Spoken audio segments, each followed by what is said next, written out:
Hey guys, Games here again. This review of Daniel Park had Sejun's body. Sejun is from the Mamma Guard Pass, and I had what is planned for Guard Pass, honestly. But I kind of stopped it because, honestly, all it did was enhance hand-to-hand combat, and it was supposed to be an Naruto what if. And Naruto with hand-to-hand combat isn't really too important unless it's like the Killer Bee vs Sasuke fight or the Rock Lee fight. It's really just jutsu is what's important in Naruto. Hand-to-hand combat would be good, beneficial for the body, but that's about it. So Sejun, guys don't know who he is from Guard Pass. He's basically originally just a big fat guy like Daniel. The only difference is, well, Daniel's not big, he's pretty short. Sejun's a lot bigger than Daniel, and I'd say he's probably around 6'2", 6'3", probably even taller than that. But at the highest, I'm going to put him at 6'4". He's big and fat, but the only difference is he has high self-esteem, doesn't really get bothered by anything, and honestly doesn't care about much besides Hajin, and his father, and her family, and her. And, well, people around him, too. Some people are like, he's like exceptions. But also, he actually can fight pretty decently, even before he learned jiu-jitsu. He can, like, do basic attacks. And with his big stature, he's also just automatically superhumanly strong and durable. But, yeah. But Sejun lost weight to learn jiu-jitsu, or learned jiu-jitsu and lost weight by default because Hajin got beaten up by some guys he beat up, but this time he beat up one guy. He told another guy who told an organization, and that organization hired guys to beat her up. So, yeah, that's kind of how it went. And now Sejun's kind of like on a vengeance quest with the guy that told the organization on told the organization on Hajin, and now they're gonna those two guys, Sejun and that other guy, are gonna defeat the whole organization. But yeah, this one basically Daniel's life is pretty normal until he gets a second body, where that body is like just a lot bigger and a lot more. It's even fatter, but you can feel like his strength difference and everything. But, well, this body happened to be out one day where he kind of, first, he was an original body and wanted to actually find a gym, because he doesn't know having two bodies can't be good, that are both overly unhealthily fat. So he actually wanted to learn how to fight and defend himself against people like Logan, so he actually wanted to learn jiu-jitsu. In his original body, with his short and fat stature, everyone picked on him and told him to get out. There's no teaching in hell, he learned jiu-jitsu. But then the Sejun body walked in, and he was just too big for them to actually have this confidence about, so they said sure. Now for this, the whole time that Daniel was on break from school, so around 4 months, he began learning jiu-jitsu. For 4 whole months, he learned jiu-jitsu, and he lost weight. Actually, a month longer than Sejun learned jiu-jitsu in canon, I'm pretty sure he's still a white belt in jiu-jitsu, actually. So yeah. The only thing is Sejun doesn't, with jiu-jitsu, and actually a bit of a teaching from like other people, he can do jiu-jitsu. I'm pretty sure MMA is one of the things he can do. He can do a bit of boxing. He's actually decent at street fighting. That's what he did before. Not, like, he wasn't a personal street fighter, but he did like basic street fighting moves before he learned jiu-jitsu. But also mixed in with jiu-jitsu would be judo and wrestling. So he can do some of those things by default too. But this one, basically, those were things taught in the gym, just not street fighting. He happened to just pick it up by default. Only difference is that Daniel has a copying ability, so you find belts for jiu-jitsu. Now, in just a span of 4 months, with his copying ability going full blast and actually activating for the first time, he got roughly the rank of a blue belt in just 4 months. But actually, was basically like, if he kept on doing jiu-jitsu, not only to lose weight and just to defend himself, and just wanted to do it because he loved jiu-jitsu, he does actually, but he doesn't love it enough to actually care about getting promoted. He would have already by now been a black belt. He would have been the highest belt rank he can achieve in jiu-jitsu. But he doesn't care about it that much, so his belt rank is just so far just purple. So yeah. But we go on to when he enrolls in school, and also his personality changed a bit to the point where he isn't bothered by anything. Because when his original body, he began practicing jiu-jitsu too, but also taking the same weight loss diet. His family ordered him, not family, but pause. He applied the diet and the weight loss thing that was applied to his second body. Basically everyone in the Jiu-Jitsu Academy was like, no, you can't just eat whatever you want and learn Jiu-Jitsu and expect you to get a full-blown six-pack in this amount of time. No, you actually need to have a diet, a strict diet, a strict workout routine, and then Jiu-Jitsu. And Daniel actually learned discipline through this. So, yeah. So while like randomly working out, he met Vasco at one point, but him and Vasco hung out for like an hour. He also met Jace too, but yeah. But he enrolls in school, and his personality is actually a bit different. He actually just says his name is Daniel Park, and well, he happened to be, well, I guess, yeah, happened to be a friend. Not a friend, but just happened to be just a new classmate. So in the seat, and Zack didn't recognize him. But he still pissed off Zack with his very nonchalant personality and very bored personality. Eventually, he bumped Zack and apologized, but nonchalant he is about everything. Zack thought he was just mocking him, and Zack put a gun on my shoulder. This is about the cafeteria where Vasco and see everyone. Vasco and Jay-Sensei were wondering where they remember Daniel from until they remember it. And then they realized what a monster Daniel was. Daniel says he's a martial artist, actually led to him fighting Vasco. Like a sparring match.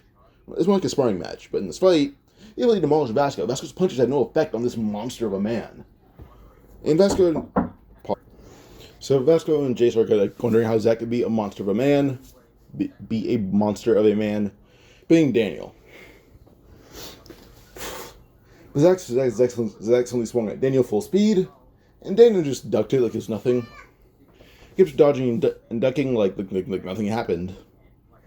But eventually, with how fast and easily able to block and dodge, he still told Zack that if he didn't stop punching at him, he'd break his arm.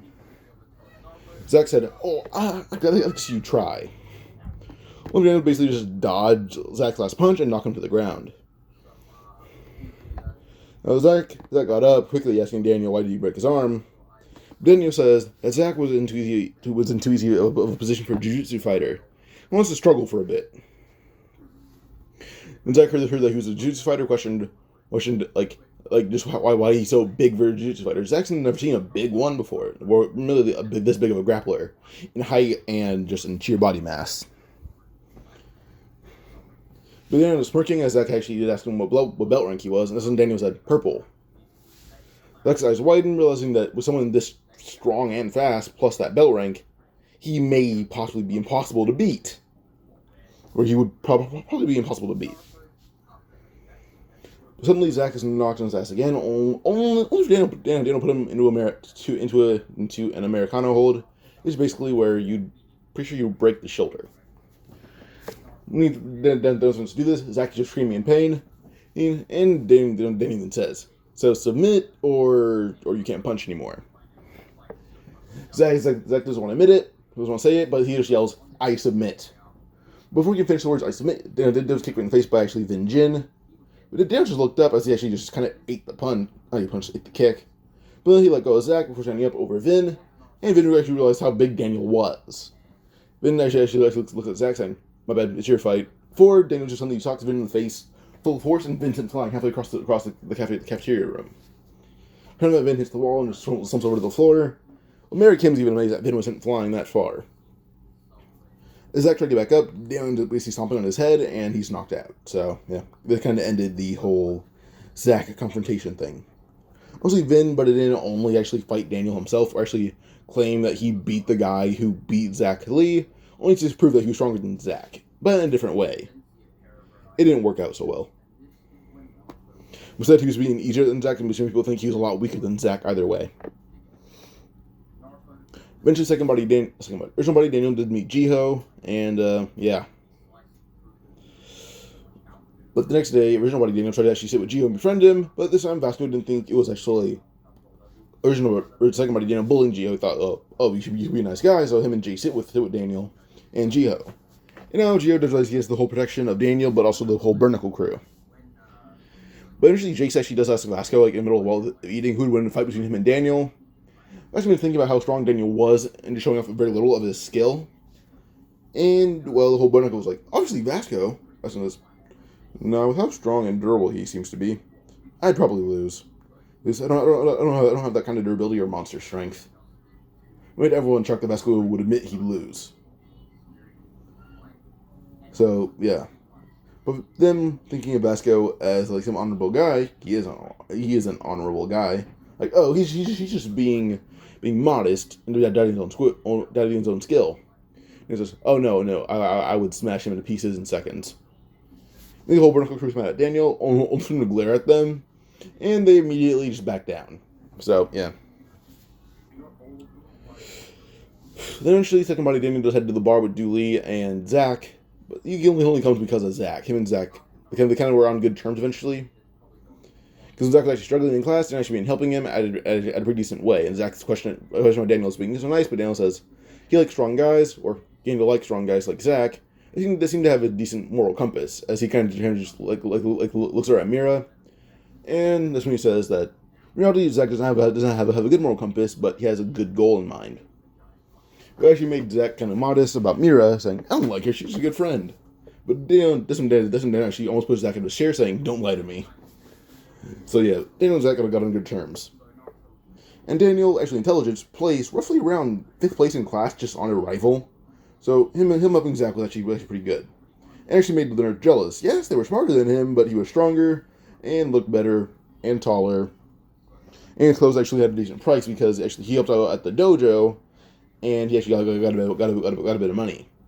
But due to him being actually really good at cleaning everything, actually finding ways for them to save money because of his broke man tactics, well, they gave him a bit of a pay increase, and very little of that needed to go into training. A lot of them trained him for free because they liked him. So yeah, so he's a pretty average guy in wealth. His strength is abnormal, his speed's abnormal, everything about him's abnormal, even his looks. So yeah. By the way, if you guys are curious, he looks exactly like this now. So yeah, just exactly like that. At the bar, they just getting high, messing with Zack and everyone, and Zack's drunk, so it's supposed to messing with him. But Daniel set up, telling the guys, questioning whether they're messing with his friend. One guy set up before punching Daniel in the face, saying guys like him are just all size, no power or talk. And well, if they are talk, they suck at it. Because they realized the guy's thrown just basically through a window. The window happened to be open. He didn't break it. But he threw the guy through the window, and he basically landed on a car, just unconscious. That happened to be his car. So yeah. He looked at the other two before beating them up in the middle of the bar. Then actually telling Zack and the Dooley posse that they should leave. That they leave, and the bar owner yells at Zack. Not at Zack, yells at Daniel, saying, come back later. Later, you can get a discount for being cute. And then just kind of shuddered as mumbled, cougar. She didn't hear that, but Zoe and everyone else did. But yeah. When she was Zack actually just talked to Daniel about boxing. She actually teaches Daniel how to counter some boxing attacks. Daniel got hit a few times with Zack, but he didn't care. He didn't even notice he was hit. So he got home and saw a few bruises, but yeah. But Zack taught him how to basically counter a few boxing punches. He just said, he didn't know the basics, the foundation and everything. But he didn't care too much about boxing to actually acknowledge these. So yeah. Zack taught him the basics. Actually encouraged Daniel to go work out at a boxing gym. And he actually learned the basics. But they didn't end up scoffing, saying Zack's wanted to talk. He can tell that Zack's been out of practice for years. That's why he lost so easily. But then actually has an idea. He'll promise to train boxing better with Zack, in the case that Zack picks up boxing again. Zack ended up thinking for saying, sure, why not? And Daniel says that also means no drinking, no smoking, and a very strict diet and a very strict workout every day. Workout with me and Vasco. We'll go through this. Daniel and Vasco kind of reunited their friendship and began working out and training together every day.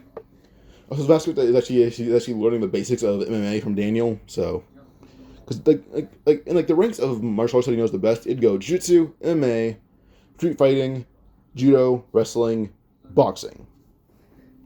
That's the martial arts he knows in order of strongest to weakest for him that he's in. So yeah, he's strongest with jiu-jitsu and MMA and street fighting.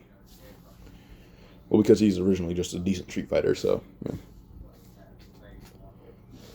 But actually, his birthday party, he gets clothes from Jay, and when it comes to him getting money from his mother, well, second body didn't get money from his mother. He actually says he's just the roommate of Daniel, which actually does actually believe that. But Chester does ask, does Daniel have a job?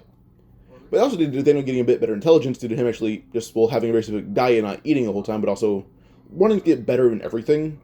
Just for this new body to have a whole new life.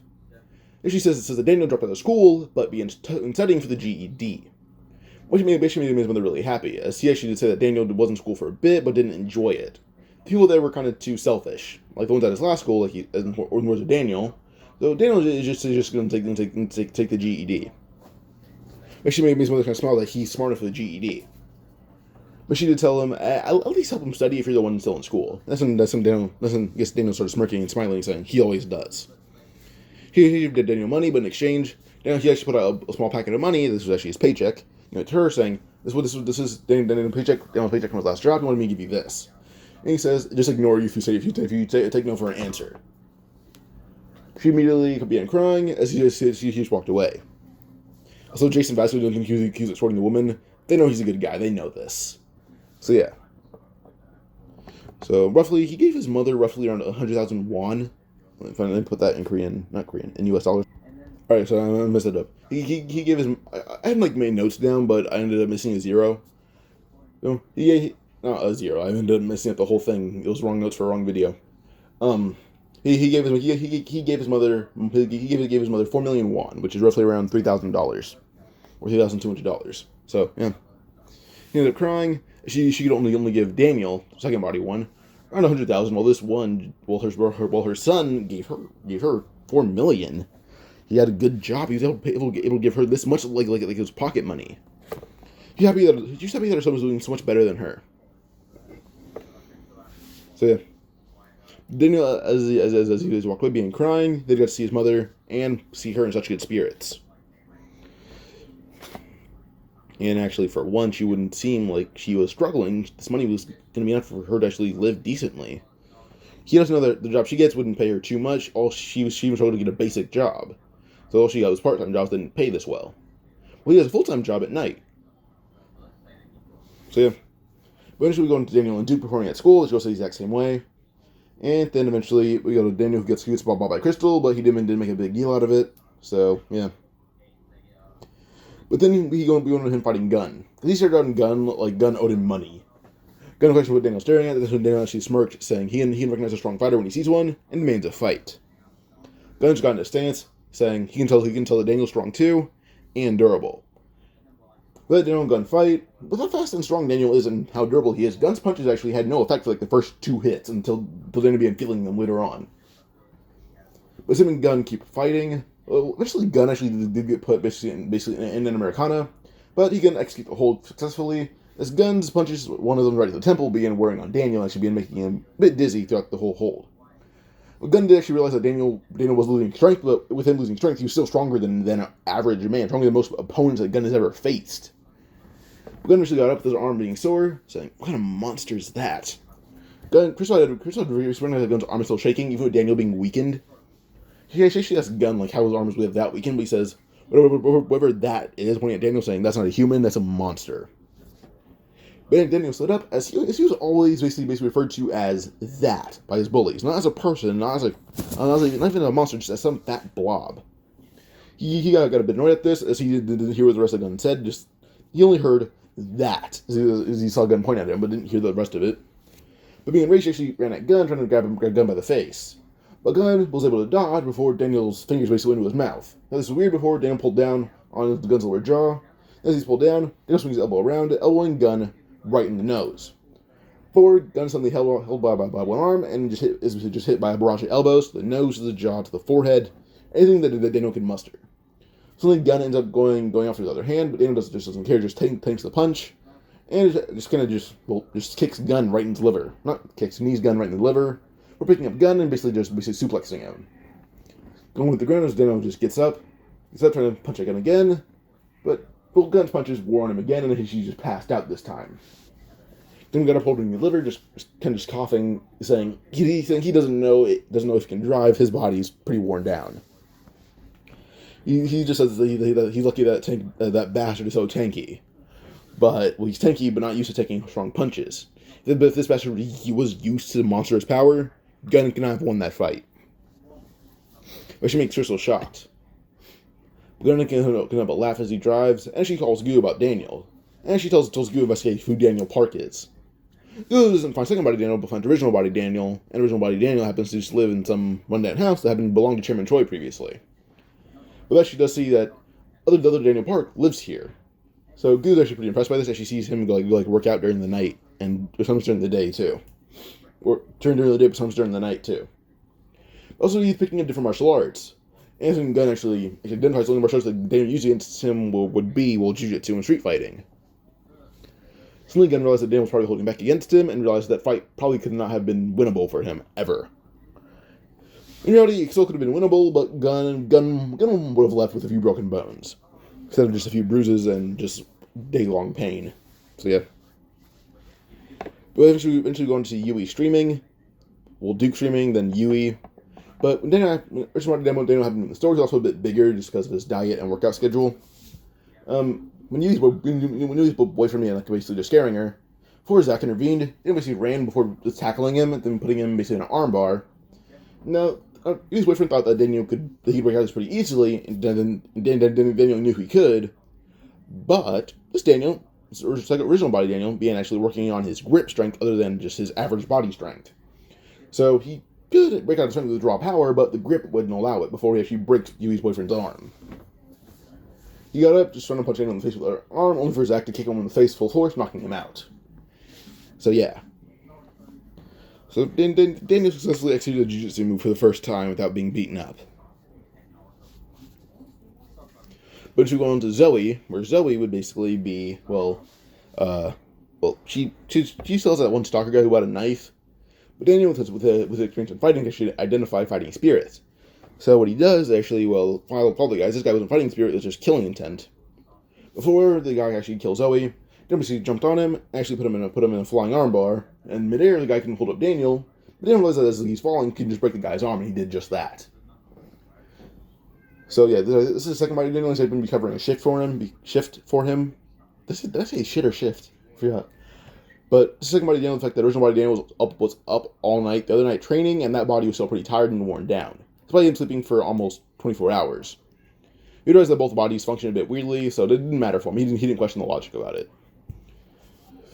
But good thing is that both bodies basically just made a shift, and second body Daniel is actually able to negotiate with his boss that he can work anytime he wants to, but he doesn't need as much pay. And Daniel's boss agreed to that as he drew in customers with just his looks alone.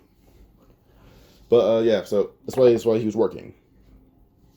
Yui ended up thanking Daniel, and Yui says, "Oh, don't worry." As he actually isn't wearing his work uniform, actually just says the piggy sent him to cover him to fight for Zoe as he was calling the cops, and he can catch up to the guy. Zoe still does get the crush on original body Daniel. So yeah, a bigger one on him for him looking out for her by trying to actually get her the strongest authority he could find. So yeah. But we go on to just the fake rich kid Namsu arc, where Zack has Namsu buy him shoes. Zack being forced him to buy him shoes. He actually gave Namsu money and told Namsu to find out who could pay the price for the shoes. But eventually, Namsu's beaten up, and then Zack has to fight that one boxer guy. With Zack getting back in the habit of training, actually experiencing monster strength, so when he's hit the first time, he didn't care, just tanked it like it was nothing. He works out with Vasco and Daniel regularly.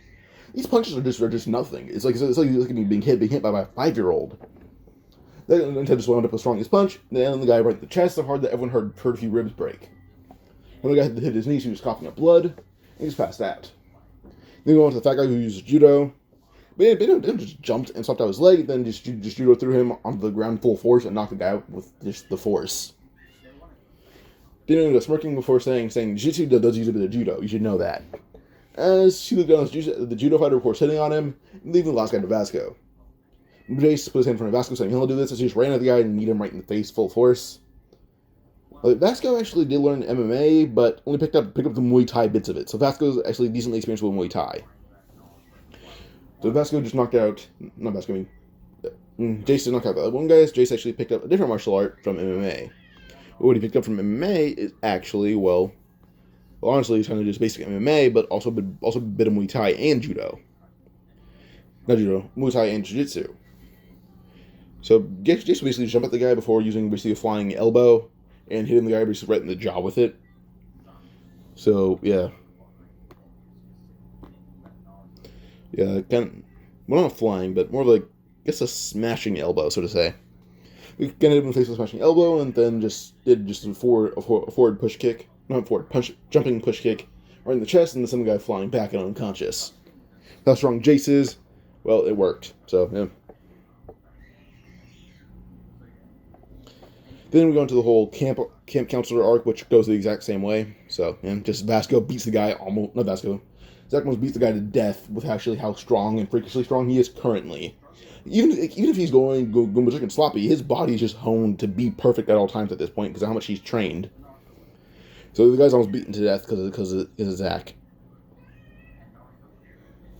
They move on to basically where Daniel head back into his town, Whereas actually, well, he's still robbed by the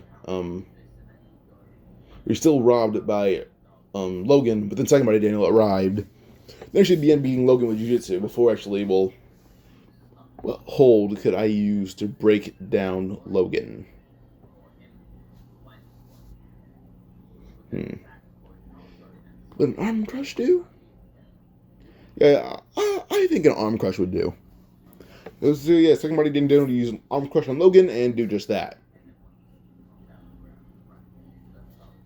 Yeah, so basically he crushes Logan's arm with that move. Logan's arm being crushed. Well, honestly, Logan had no chance against this Body Daniel. Daniel was one that was able to push a Gun. And Gun, I'm pretty sure actually did say he did have his eye on Logan previously, even before Daniel, but said that Logan was a bit too ugly to be chosen. But that's really it. And so then Daniel got the money back from Logan, but then had a better idea. As at this point, Logan had beaten up everyone in his Jiu-Jitsu Academy just yet. What Daniel did is walk into the Jiu-Jitsu Academy and actually has to tell everyone to come at him with Jiu-Jitsu. Now, everyone questioned him until he actually held up and beating up Logan and with his arm pretty much crushed. And he threw the guy in front of him, telling them, "Come at me." He got mad as he attacked Daniel full speed and full force. By the time he's done, he's covered in a few bruises as he only used Jiu-Jitsu, but copied all their moves and is now successful. See, Daniel's roughly with copying all their techniques and actually a maxed out red belt would be a 9th degree red belt. For the red belt, he's the only one he didn't use perfect Jiu-Jitsu on. He'd been mixing in a few different martial arts, but still he beat him. But copying all those moves, he became just a 9th degree red belt, upping his power by a lot. So yeah, the copy ability came in handy. And well, both Daniels got a dog, so yeah. This time Crystal doesn't hate Daniel. She actually thinks him as a pretty weird guy because he doesn't care about his looks or anything. Like usually Daniel would blush or be nervous when girls hit on him. Now he just doesn't care at all. His personality's kind of changed because he learned to actually have to not care because he's getting stronger, but also had to learn to actually control his power. So with a bit more just physical and mental training, he's honestly just a lot less caring about things, but still has care a decent amount still at the same time. Kind of weird, but doesn't matter. Eventually, the whole model arc goes the exact same way. And move on to Sagamore Daniel becoming a non-sexual escort. Well, that arc goes on. He actually just asks for a right hooker and a bit of money. But he kind of pointed out to what he wanted, and then like a catalog for like clothing and items.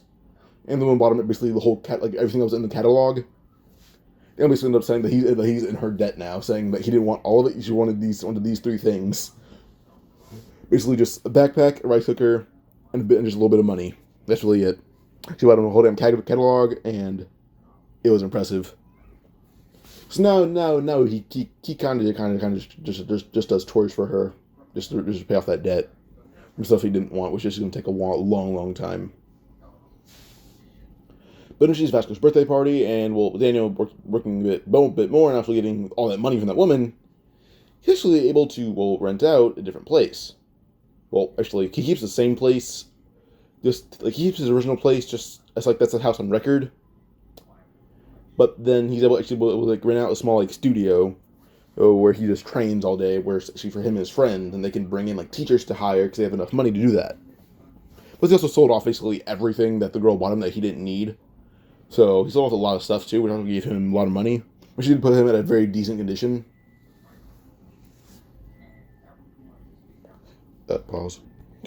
So yeah, he has a small jiu-jitsu studio or martial arts studio in general, and then he would basically use that studio to hire trainers who can just train him in different martial arts. But Vasco, Jay, and Jace hang out there too, just for the sake of a hangout, but also just to learn from the teachers that come by. At one point, she did hire Samdak. Brekdak. With the D-A-K at the end of their names, I kind of confuse them sometimes.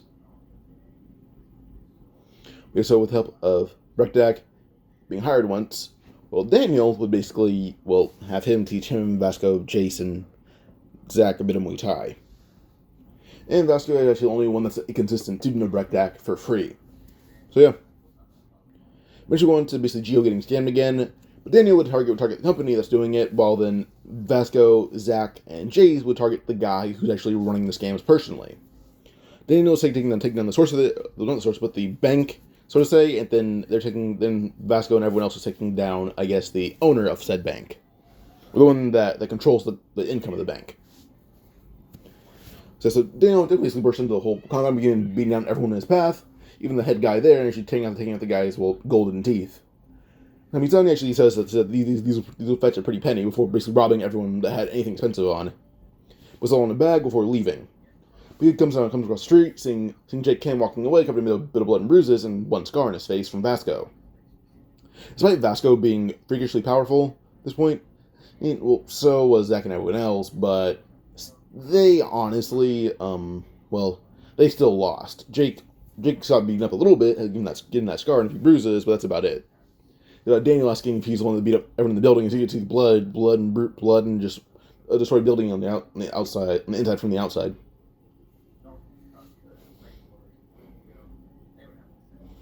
So kind of what Daniel did after that is honestly just go in, and once he fought Jake again by himself, he did actually realize how strong this guy was, just Daniel himself, and realize how easily he beat everyone in there. He actually didn't waste any energy beating up to 15 guys with how weak they were. Well, they weren't weak, they were just basic street thugs that didn't know any form of fighting. Well, Daniel knew how to fight perfectly and fought stronger guys that can knock them all down by himself. So, yeah. But Daniel don't fight Jake because she's somewhat weakened, but he beat Jake. Honestly, when Tommy fought Gunn, he was roughly Jake's level. Not fresh out of juvie Jake, but still Jake's level. Fresh out of juvie Jake would beat this man to death easily. So yeah, but with his weakened Jake, he still lost. Well, Jake lost, but still did land a few good hits in. We're gonna arrive seeing Daniel beat Jake. He walked by Vasco, Jace, and Zack were beaten up, but yeah. Eventually, Sports Day, which goes the exact same way, and then we go into the PTJ arc, which honestly isn't much different. Just when Class A tries to bitch out Class C, Daniel bitched them instead, so they ran them out. They ran off based on basically pissing themselves. And then we'll go on to basically Duke and Daniel's getting the same treatment from that one from Ari's bodyguard. But the moment that he tried piercing their ears, Daniel was not having any of that at all, and just hit him with a good uppercut with perfect form and everything. As whatever second body Daniel learns, he would actually train with it in original body Daniel. So both bodies are basically equal in skill, but not equal in power or strength or anything. But still, with perfect technique, well, one of them actually does have better technique because of just how much they train to make up for the lack of strength and speed.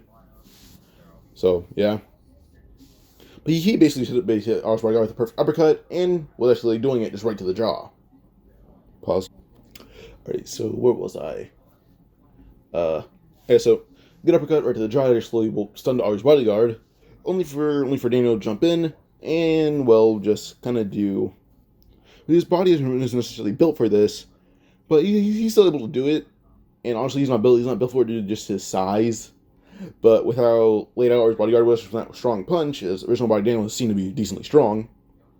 He basically kind of put the guy in a toehold and just executed it perfectly, making sure the guy could not walk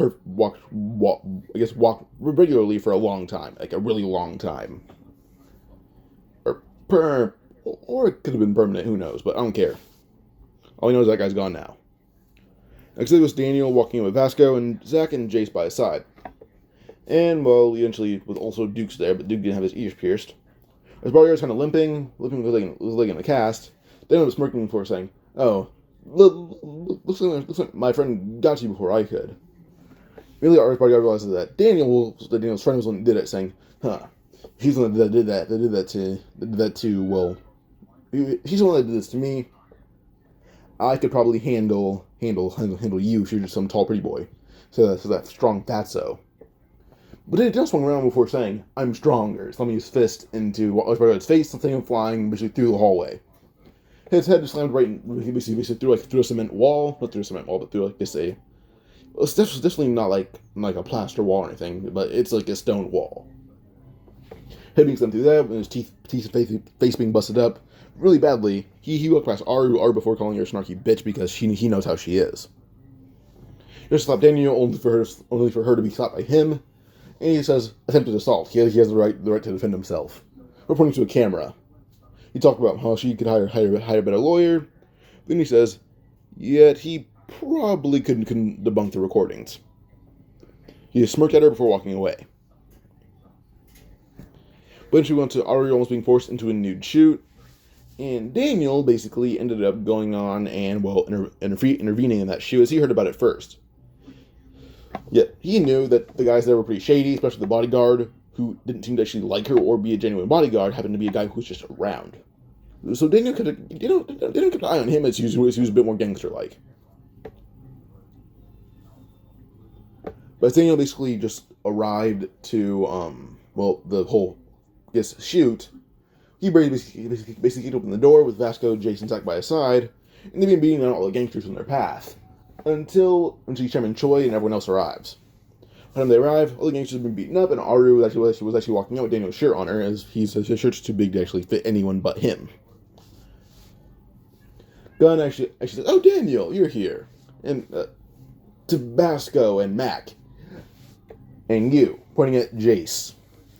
But yeah, he doesn't know the names of Zack or Vasco properly. Actually, I don't think anyone but Jace knows Vasco's name.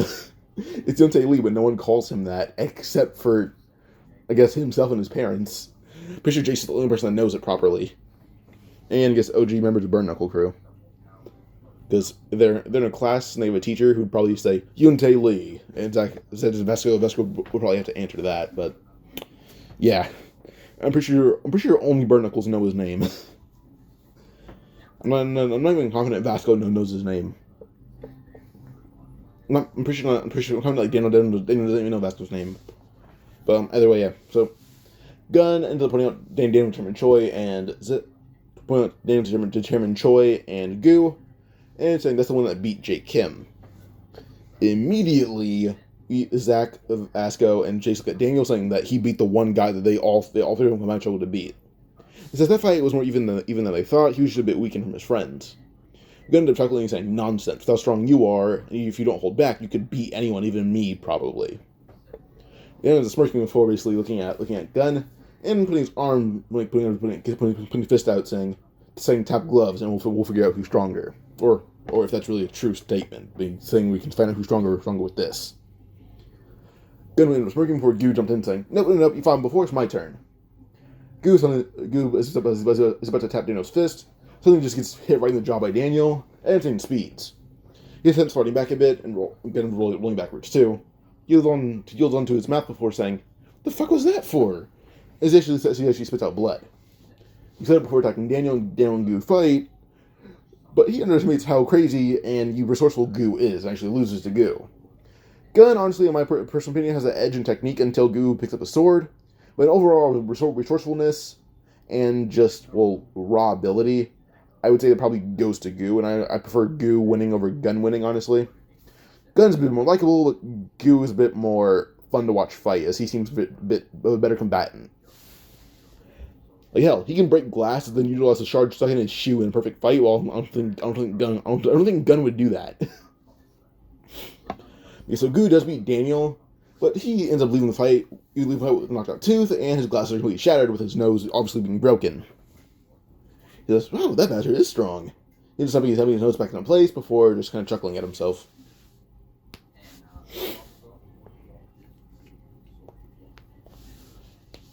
But we can just probably move on to after the PTJ arc. Now, Daniel doesn't get a stalker, but where we see the scene of her sitting or crouching over him while he's asleep, he suddenly just weirdly shoots his fist up and hits her right in the face, sending her flying through the window. As he has the weird thing of sensing killing intent or just any intent that's not good at all. Like if you're just a good fighter and have no intent to kill or beat anyone up, but having just like, you can win a fight pretty easily and have no bad intent towards them. He won't be able to sense you fighting or be able to sense that you're a good fighter at all. This lady didn't have any good intent towards him whatsoever. She was just giving crazy intent, and he punched her through a window for it. He killed the cops, and she's arrested, so, yeah. Then Logan enrolls in J High. His arm's honestly in a cast, though, because Daniel crushed his arm. So, yeah. We see that Daniel's basically in one of the classes, and kind of nervous, but still he fights Vasco with one arm. He loses pretty horribly. Then he fights against Zack with one arm, and Zack beats the mess out of him. He fights Jace, too, and Jace beats him. He fights Vin, Jin, and that's where his equal is, as Vin and him kind of have a draw.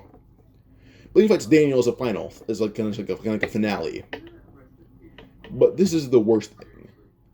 Because, well, the worst thing is, well, when he fights against Daniel, well, Daniel just kicks him right in the arm full force, and he just screams in pain. He just falls to the ground, holding his arm, screaming. His arm isn't fully healed, and he just kicked it full force. Like, he didn't hold back a single ounce of power in that kick. Probably shortening his arm even more than it was before. Daniel just ended up walking past him, calling him an idiot. So, yeah. Eventually we go on the field trip, which goes the exact same way. And then we go into Daniel meeting Johan. But Daniel being a bit different when it comes to his dog being captured. Well, Johan feels more killing intent than he's ever felt from anyone in his life. Another person that Daniel genuinely cares about, besides his 3 friends and his mother, is Inu. So he immediately just begins searching the city as much as possible, looking for his dog. Until the old man gives him like the link, not a link, but the way to link up with a woman, because it'd just be her apartment or watching her feed cats. The one he actually will find like the door of her apartment. He's like, we can't go in there because she's using the law against us.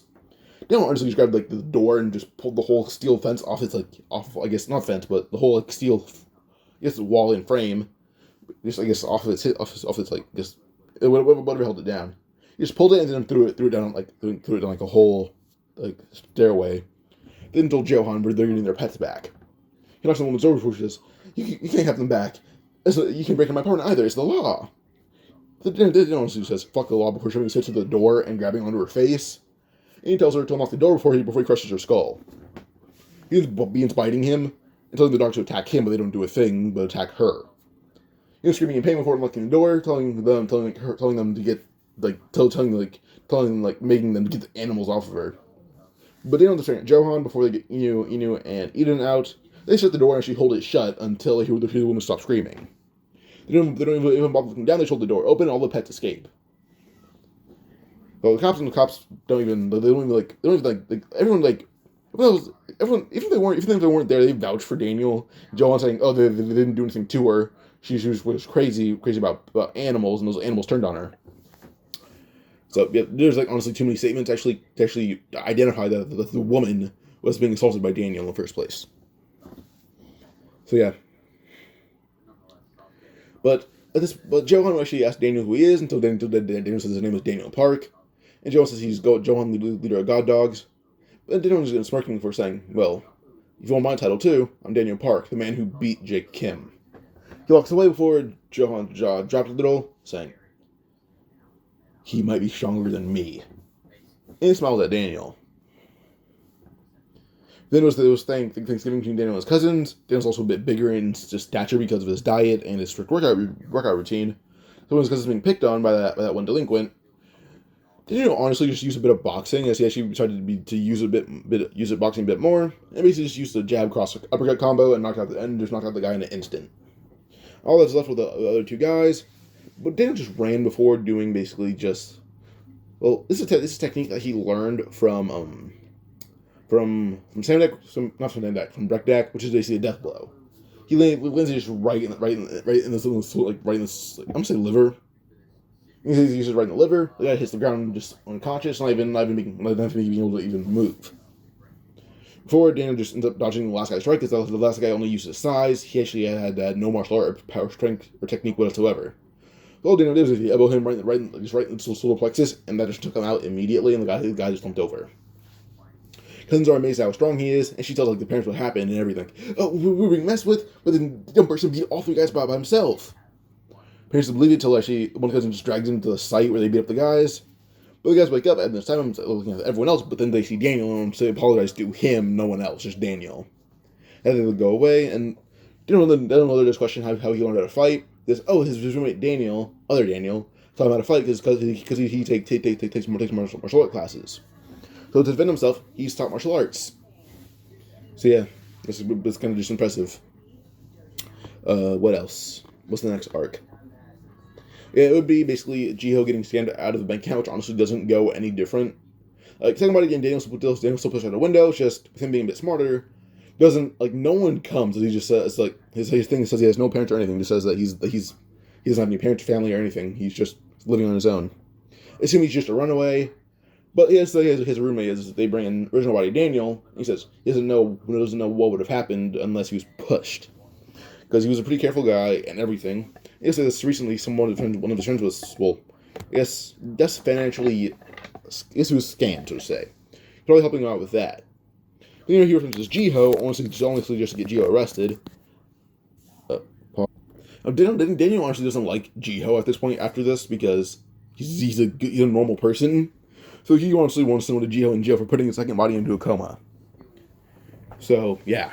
So when Jiho's arrested, well, eventually they even use camera footage, and yeah, Jiho's arrested. Then whatever original body Daniel does after second body Daniel's put in a coma goes the exact same way.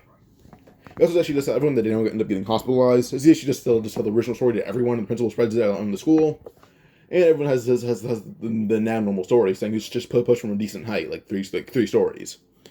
But the way he landed, it knocked him into a coma, and he's estimated to wake up around 2 or 3 weeks. So everyone should hold on tight till those 2-3 weeks end. Then after that, they can get another update on his health. After 2-3 weeks, I was like 2, he wakes up.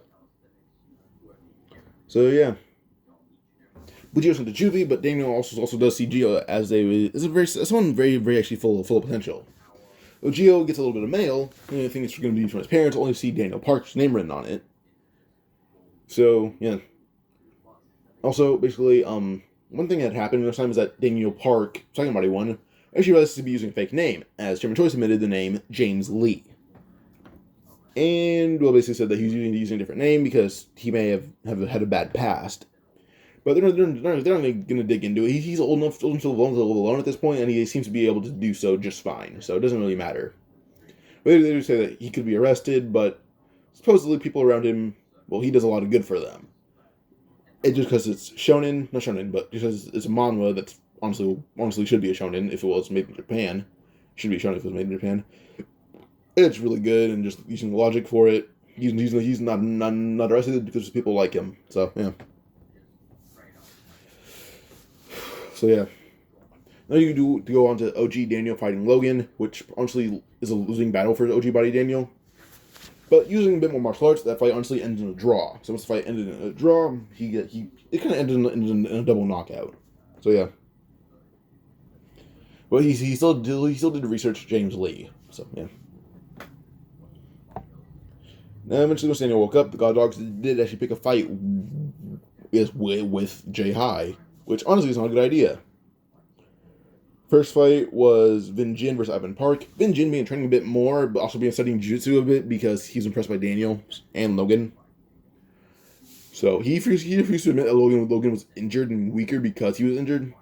But he did be studying jiu-jitsu a bit. So judo, jiu-jitsu, kudo, and Korean wrestling combined, Vin Jin easily beat Ivan Park, because, well, jiu-jitsu used a bit of wrestling and judo, and he knew how to counter all these moves. So, once Ivan's beaten, he honestly did it with glasses on. Then it was Logan versus Hope Park, and Logan began actually studying judo and wrestling separately once he was beaten by original body Daniel. Using these new martial arts, he was actually able to use judo and knock out Hope Park with one slam. So, yeah. It was an improper slam, and actually hit his head on the floor a lot harder than he should have. Or just landed on the ground a lot harder than he should have because of the way Logan threw him, but still it knocked him out in one go. Basically, this fight against the whole God Dog crew, and Johan. But he's fighting Johan at the same time actually did weaken him a lot more. So the whole God Dog crew did weaken him a lot too, but then just fighting Johan did weaken him a lot more. And he wasn't beaten, but him and Johan are both on their knees panting. But eventually, like Basketball had less stamina, so he just passed out just through exhaustion. He passed out just in time for Zack, Jace, and Daniel to arrive. The remainder of the God Dog crew is handled just by Jace alone. So, yeah, so that's how strong Jace had gotten with MMA. Jason used MMA, proved to actually be a formidable opponent, as he messed up doing MMA all by himself, because he did recognize Jake Kim used MMA, so he wants to do it on his own to beat Jake Kim someday. But, yeah. So Jace took on the whole remainder of the Goddog crew and began fighting Johan a bit and beating him down. But Johan still was able to beat Jace, but Johan at this point is lucky to even be standing. But Zack honestly only asked Johan what he's doing, but Johan refused to actually befriend Zack and acknowledge Zack as his friend. So Zack just punched him in the side as hard as he could, knocking Johan out officially. But Johan could tell from the strength of his blow that Zack was stronger than stronger than Vasco, and probably even Jace. Or stronger than Jason, probably even Vasco. So, yeah. So Zack was pretty impressive to Johan, and Johan didn't think he could beat Zack at this point. So, yeah. But we go on to... Also, Zack still did fight Scott Kwan, but that fight ended in one shot, and Scott Kwan's out for like 8 hours. So, he got a full night's rest just from trying to fight Zack, and he just gets one-tapped by that. But, yeah. Now, this arc honestly goes the exact same. But Gunn would fight against Daniel and Vasco at the same time, and Zack too. Because Vasco woke up, but Vasco was still pretty beaten up. He fights all three of them, actually even Jace too, because he's impressed with Jace. But this is all four of them could be crew heads if they put their minds to it. The idea is actually have them take over all four crews by themselves. Well, Daniel technically is now the rightful leader of Big Deal, but he doesn't care about the four crews. He doesn't even know what they are until Gunn explained it to him. Daniel technically conquered a crew by himself. Until Zack, well, he should give them jobs. Or 3 of them jobs. He basically tells Zack to conquer God Dog once Johan wakes up and is at full power. Tells Vasco to conquer workers. Tells Vasco to conquer Hostile, and tells Jace to conquer workers. So yeah. But Daniel ended up basically flipping Gunn off with what remaining energy he had, telling Gunn that they'll destroy those major crews or whatever they're called, and make sure to shove it right down his throat. Ended up laughing before he suddenly punched right in the face by Daniel, and recognized one thing: this is a lot more force than Daniel ever put into a punch like just ever. Then he realized that's why it hurt so much. The middle finger was so far up his nose that blood was spraying out of his face. Fortunately, he's flipped, and his head just was his head right onto the curb as hard as he can, and blood ended up spraying out of Gunn's head. Gunn ended up basically getting up, wobbling before trying to just wobble into the car before face planting into the wheel. But Goo had to be with him as he didn't trust Gunn to fight Daniel alone with how fast Daniel grew. But Goo saw what Daniel did and just called him a dirty street fighter before driving to the hospital for Gunn. So Gunn ended up looking at his broken middle finger before slapping his hand and kind of just went back to normal eventually. So once his finger's back to normal, he asked everyone if they're okay. And Zack comes to still Daniel was a dirty move, but still, if that was enough to actually drop Gunn, it was pretty impressive either way. Well, Gunn is just treated for very bad head injuries and a very very very messed up nasal canal. So yeah. When she went to that one girl, Jasmine, who's selling her stockings and everything, and her I guess her urine as well, and her spit, and other fluid that come from her body, and other items of clothing that usually aren't sold online unless they're for perverts. Alright, so once that goes on, they find the culprit. Jasmine eventually is able to just flee school and her dad. Then Zack ended up confronting her, she ran away, then they all join runaway fams to try to find her. But I don't think it doesn't go too well. Well, for Daniel, it doesn't go too well. He still hates to drink. I think pretty sure it was just cigarette ash, cigarettes, beer, and I'm pretty sure piss too. But then when he still drink that, he does drink a little bit of it before putting it down, saying, "Nope, hell no." The question why not? If he wants to join the runaway fam, he should just agree. But Daniel's shot up before punching the Big Daddy, not Big Daddy, I guess the leader of the hostile, the uncle, right in the face as hard as he can. Before there was that this wasn't a normal punch, his knuckles were shot out, and he was aiming for the teeth. But the guy's mouth was closed, and he's smirking at Daniel. His teeth were a bit exposed. With how tough and strong Daniel is, physically, just tough in just terms of his durability, but also just raw power. He knocked out every single one of the guy's teeth that were showing. The ground, they saw the teeth all over the floor. He looked at everyone else before saying, "Who has a phone?" They got nervous before they kind of sit down and kind of go to their knees, saying, "Our youngest has it. Just wait here. He'll come back." And it's arrived seeing all the guys bowing down to Daniel. But suddenly he learns that Daniel only wants to get kicked right in the ribs full force, and everyone heard the ribs just shatter on impact. And he sees blood coming from his mouth, and Daniel had taken the phone from him before using it to do his whole same thing. But initially, Daniel would arrive at the same place where he meets Zack, or he fights Justin and Chuck first and beats them. But then Zack arrived, and yeah. So Zack arrived, and then actually protected Daniel from James, because honestly, James is the guy that was pushed out the window with Daniel. If you guys forgot that.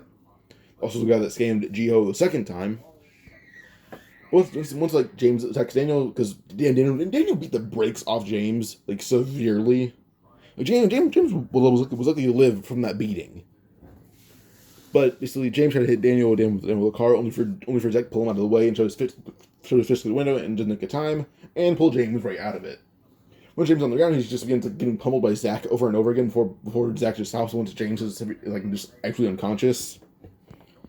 But yeah, and after that, Daniel and Zack leave, and they actually get a ride from Jay. So yeah, it's kind of hard for Daniel to fit, but he said that he'll drive. They can all he'll drive. One of them can sit behind them, the other one can sit on the shoulders, despite it being very illegal probably. They drive to the place they needed to, and eventually we go into a whole time skip, just for reasons, because it's the next school year or next semester or school year. I forgot, but I'm gonna say semester probably. But, eventually, Chubby Daniel was up in school for original body Daniel, but with the small time skip that happened, Chubby Daniel kind of just bulked up a bit, and all that fat is replaced with muscle. So, yeah. He says he's subbing in school for Daniel, and this time barely anyone has seen him. So he's the only one that's the most familiar with him, and Vasco and Jace too. Actually, with how much they all work out together as a group sometimes, they probably know him better than original. But yeah, so Zoe knows him best. Logan's arm finally fully healed, as he fought Hope Park originally. His arm was a bit messed up, but not fully. But now his arm's completely healed, and he's even a bit stronger. When he fights, I guess, newly, he fights original Daniel now, or new OG Daniel, and loses. Daniel almost uses arm crusher again, but just lets go, saying that Logan isn't worth the great martial art of jiu-jitsu. So yeah. We're going to go on to the next arc, being Jin Jang. Jin Jang was the guy who was beaten up in the scam for the bank account that Gio had the second time again. He was connected to Daniel being pushed out the window again. So yeah. But Jin Jang orchestrated a few events for basically Logan versus Daniel versus Zack, Logan versus Jay, and Vasco versus Jin Jang. Next time when it came to Zack versus Daniel, Zack thought he could beat Daniel, only to lose horribly. Like, he didn't stand a single chance against Daniel at all. Like, the only he tried to fight Daniel, the only he went for a jab, Daniel hits him with a counter punch immediately and knocks him out with that one punch. And Daniel was holding back, so he didn't knock him out in one punch, but he forgot how strong he is, how freakishly strong he is with just raw power. So he took out Zack with one punch. And then we go on to basically Jerry Quan arriving, but him versus Jerry. Well, Jerry's aware that Daniel beat Jake, but Jerry at this point is still supposedly stronger than Jake. So when he fights against Daniel, he loses horribly.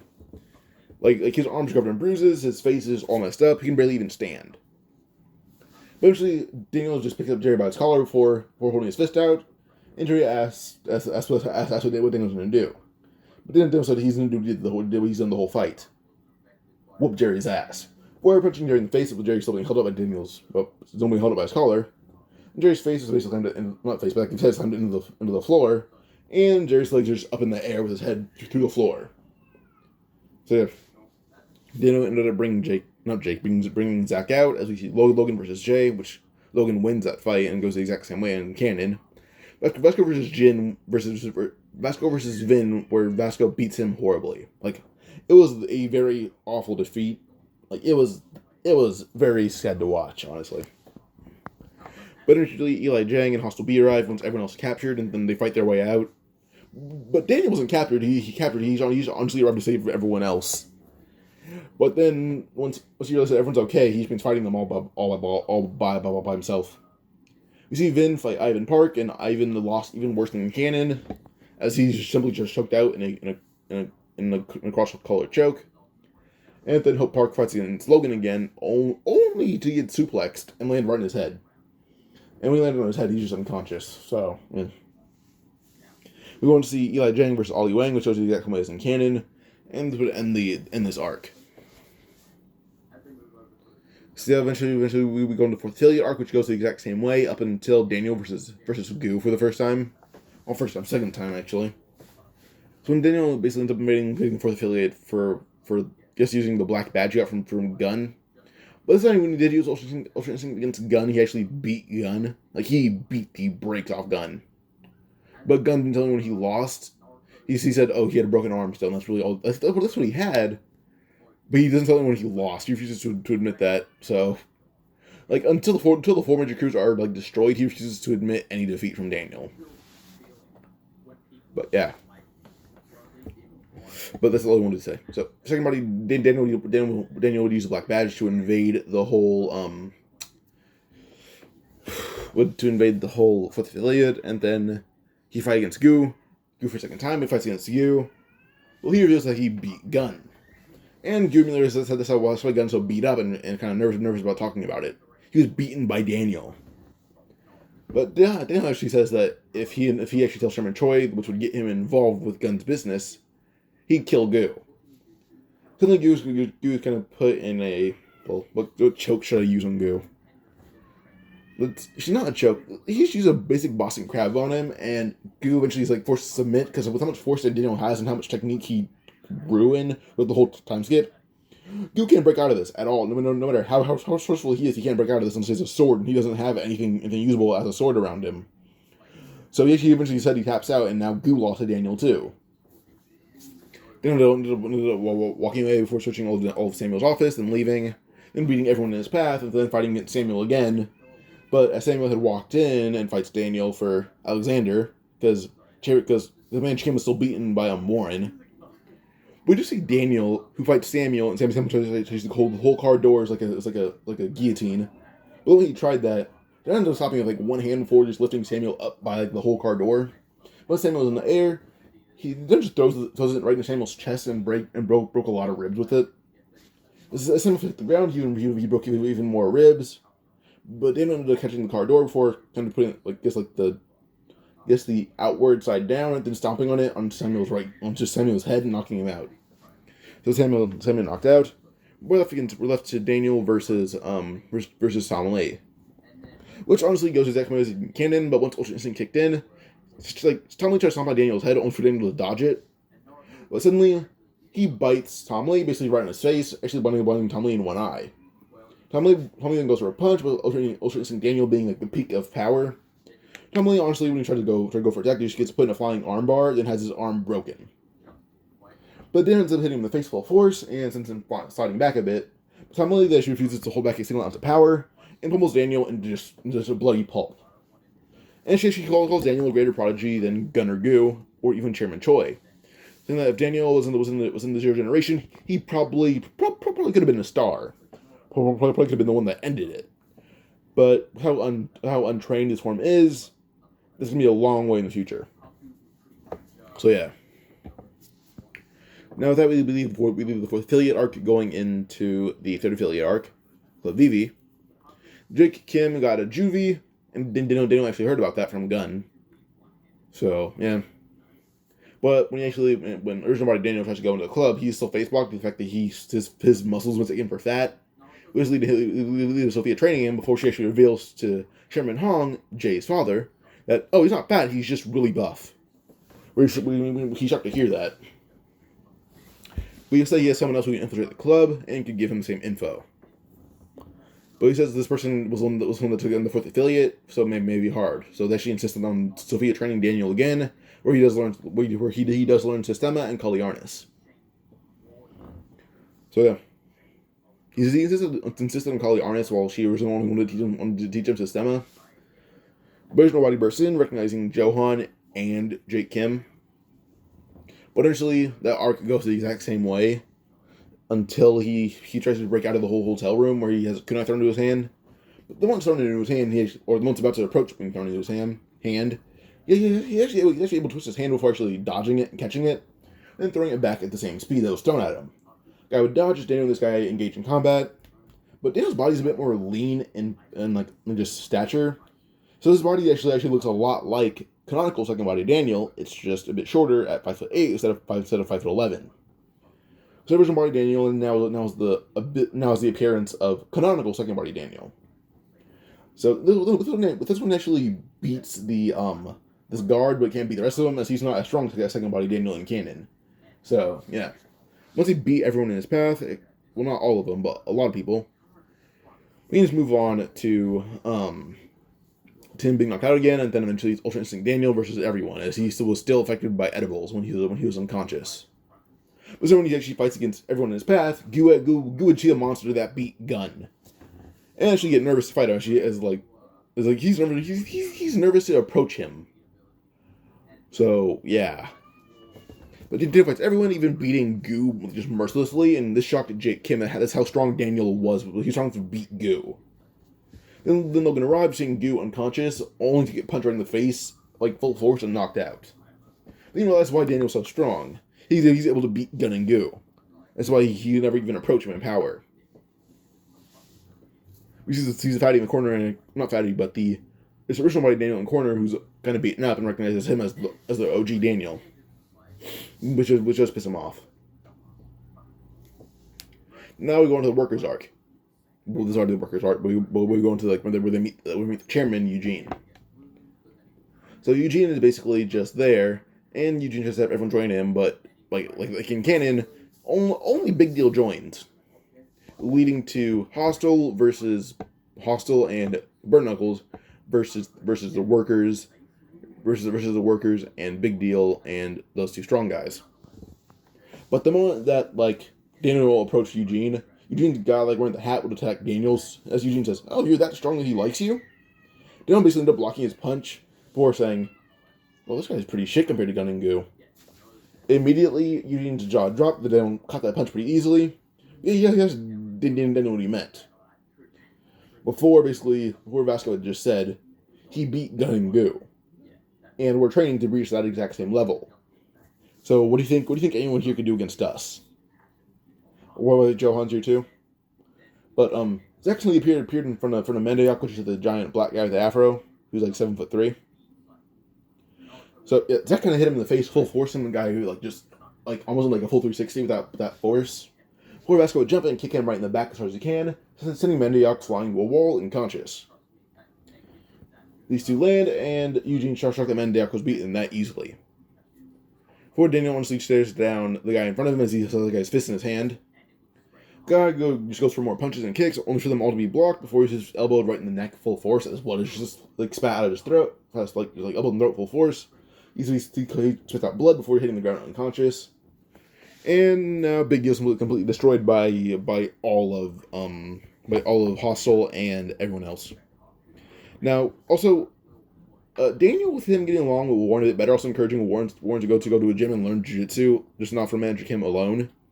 Eventually, they're actually able to go to the studio that Daniel runs out, and actually hire a teacher using Warren's money. And that teacher would be teaching Eli, Daniel, and everyone else.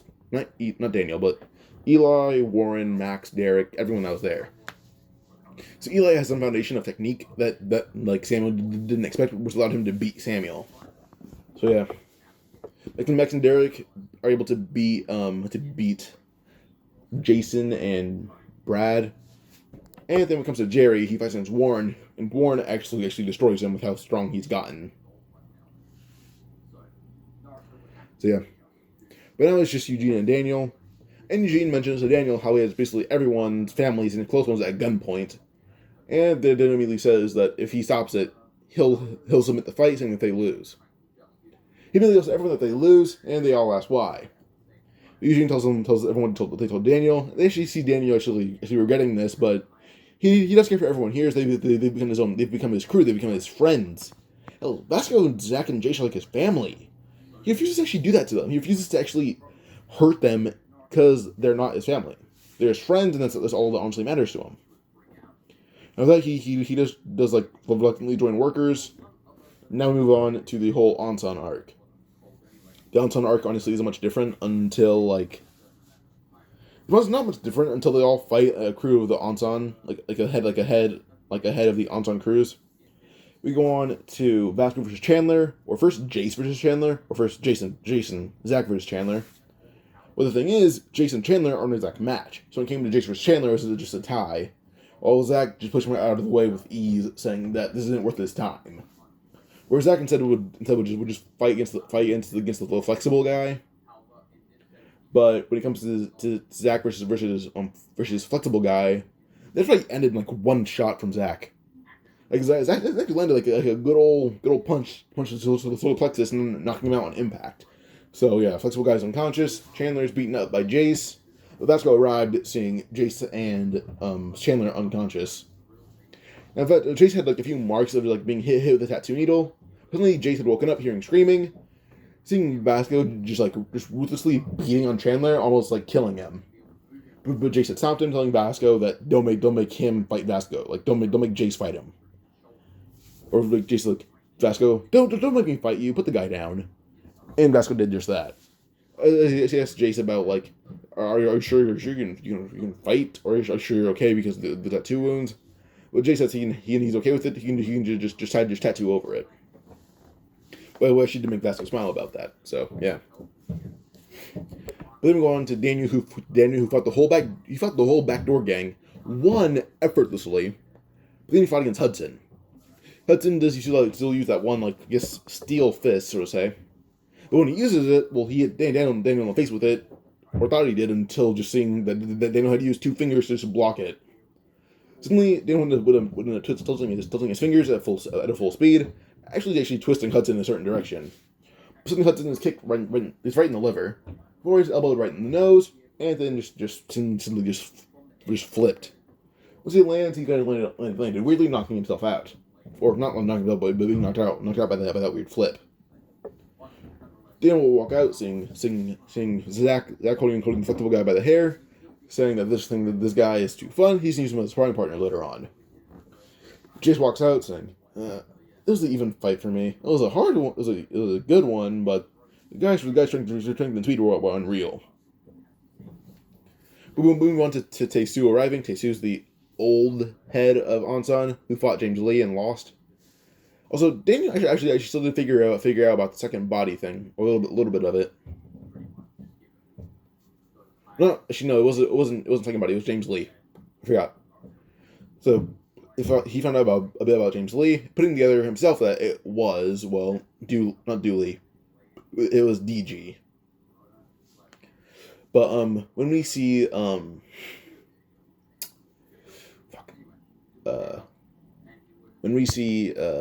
fucking Tae-Soo arrive, DG's actually watching this, seeing Daniel fight against Tae-Soo. And, he actually compares Daniel to him when he was a kid, as he actually, not when he was a kid, but when he was in school, admitting that he was weaker as an adult now. Because he doesn't fight as often. But Daniel beats down Tae-Soo like it's nothing. By the time he's done, Tae-Soo actually asks Daniel what Daniel was going to lose, which should confuse him. Daniel actually asks, What do you mean? What are you going to lose? It was just a fight. You're not supposed to lose anything. Maybe a few bucks or a broken bone or something, but not anything important. Before we realize that the Tae-Soo has a false eye, saying, "Oh, this must be what you mean by lose something." Yeah, but thinking before he suddenly stood over Tae-Soo, Tae-Soo was confused. So suddenly everyone would hear a loud thud coming from Daniel. But then they look over, seeing that Daniel just basically punched Tae-Soo in the face, not holding back a single ounce of force. And to see Tae-Soo just spit out like a ton of teeth before they end up saying, "Well, that's what you lost. You lost teeth." So yeah. Now let's move on to second affiliate arc, where second body Daniel, who's actually going into the whole tournament thing, as second body Daniel still did enroll as unroll, but is now part of the workers. Dooley is still there, but yet Dooley was told by Daniel to actually be a spy, and he actually wasn't left behind. He's just told to be a spy. That's it. Just be a spy. So Dooley she told Daniel everything about the tournament and everything, and they actually mentioned the convenience store Fatty, which had confused Dooley until she heard about the fourth affiliate saying that guy in there who beat up a lot of the guards. That was him. He worked out a bit and got a lot stronger. He'll be enrolling as a contestant if they don't know who he is. But Dooley confirmed that no one knows who he is. So he'd be a good fighter. So original Roddy Daniel enrolls, first going against just rock paper scissors, but Daniel knew everything, and once he won, well, he just walked away. So once they all won, eventually there's this one group of guys who try to fight against Warren, Zach, Vin, and Daniel, just to get to Sally because they want to do horrible things to her. But Daniel immediately tackled one guy before putting him in a toe hold and executing it perfectly, breaking the guy's leg to the point where he will not be able to walk normally for a long time. So yeah. And now after this, we can move on to the next thing, being the next game, Questism, where they are given quests and they have to fight. Zack has punched an old man in the face, but Zack doesn't care, just did it immediately. Everyone heard the old man's skull crack. That happened that this old man was just a pedophile and a child trafficker, so it didn't matter to Zack at all. Vin protected his glasses for 3 minutes, but he did it a lot easier. So yeah, they ended up punching that one generation guy in the groin. But when we saw that guy, he just did it as hard as he could, and the old man passed out on the ground, foaming at the mouth, which immediately put Daniel's powers at S rank. Like he's given the rank of S once he did that to that one generation guy. Immediately, everyone thought he was the troll. Until they saw like other two guys freaking out, and they're like, some of them were able to put together those two were the trolls, but the host invited the wrong guy here. The reason that Daniel's given an S rank is because he took out someone from Zero Generation in one punch. That's the only reason he's given the rank of S. But yeah. Eventually, we move on to the final game, catch a god. We're left to catch Sinu. But Daniel did it pretty easily. Well, first Zack did it, and then Warren couldn't do it, and Vin couldn't do it. Well, Vin touched him, but couldn't grab onto him successfully. But Daniel and Zack successfully grabbed Sinu, which impressed everyone. But eventually, it does lead on to Daniel versus Sinu eventually has to come out and fight everyone because I guess Neko is very upset at this. Sinu fights against Zack first and actually loses pretty horribly, honestly. Like, he just laid out in the middle of the arena. Like, it was a good fight, but Sinu was laid out. Which eventually led to Noman attacking Zack, but Daniel intervened, fighting Noman and winning pretty easily. So once Noman lost, well, all hell broke loose with Big Deal arriving because Daniel called them. Jake ends up asking who knocked out Sinu, but Zack says that Sinu attacked him first, so he fought back and beat him. So yeah. Once that happens, we can just move on to the next thing, being just everyone leaving, I guess. Well, first Tom Lee intervenes. Which, he wouldn't because he was hired. He was hired to be there by original Body Daniel. Well, this time second Body Daniel, but yeah. But we can just move on to, I'm going to say, we move on to, I have to think really hard about this. I don't know why would I do. We can move on to probably just Daniel hunting Eugene. This is like a Daniel thing to do, is hunting Eugene.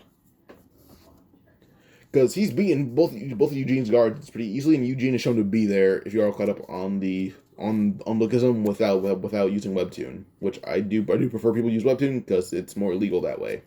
Not actually illegal or legal. It's more legal and you support the author on Webtoon. So read on Webtoon unless you're impatient like me. But if you have patience and support the author, read on Webtoon only. But Daniel will fight against Eugene's guards again and beat them all down before looking at Eugene. And as he looks at Eugene, well, we've have to wait outside, seeing ambulances arriving, and actually driving away with Eugene in the back seat, with his body beaten to be unrecognizable. Both of his legs are broken. One arm is broken. The other arm is completely crushed and not even usable anymore. With his face being covered in bruises, a black eye, and shards of glass in his face, with glasses breaking on his face. Daniel did all that in a split second. It's pretty easy for him to do so. But now with Eugene down and the workers completely destroyed, the first affiliate is no longer relevant, no matter how strong and who they are. With the first affiliate gone, and big deal on the side of Hostile, which Hostile's on the side of Daniel, who's siding with Burnt Knuckles. Workers are all down, so which actually leads to no more 4 major crews, which only leaves K-House, which isn't even 4 major crew, which can be taken down by Jace alone, and Jace does do just that once he's told to. The only crew left being quote unquote K-House. Also, if you guys are curious, when it came to Jiho will not fight Daniel a day in his life. He is too scared to. He's scared of Daniel. He would not do that. What he does is just turn himself in. He never thought that Onsen would lose this horribly. But yeah, back to this. All that's left is honestly just Tom Lee, Chairman Choi, Gun and Goo. Probably a few miscellaneous characters, but with how strong that Daniel has been growing throughout the whole tournament, because he's copying everyone's moves carefully. Even Sinu, Nomen, as Zack, he beat everyone in his path. He cleared the whole Lookism storyline once he felt like he needed. He even beat Chairman Choi half to death. So yeah, he cleared the whole story by himself. So this honestly ends Lookism What If, and only Lookism What If I finished because of how strong this Daniel was. Honestly, this is probably my strongest Daniel to the fact that he copies moves more intently because he knows he can do it. But also with a drastic change in personality, he's less caring about people and his opponents. So he'll beat them without remorse. So this Daniel, he cleared the whole story, and I now in this What If with no part 2 being necessary, with everyone being beaten down. If you guys enjoyed, like and subscribe for more. Adios.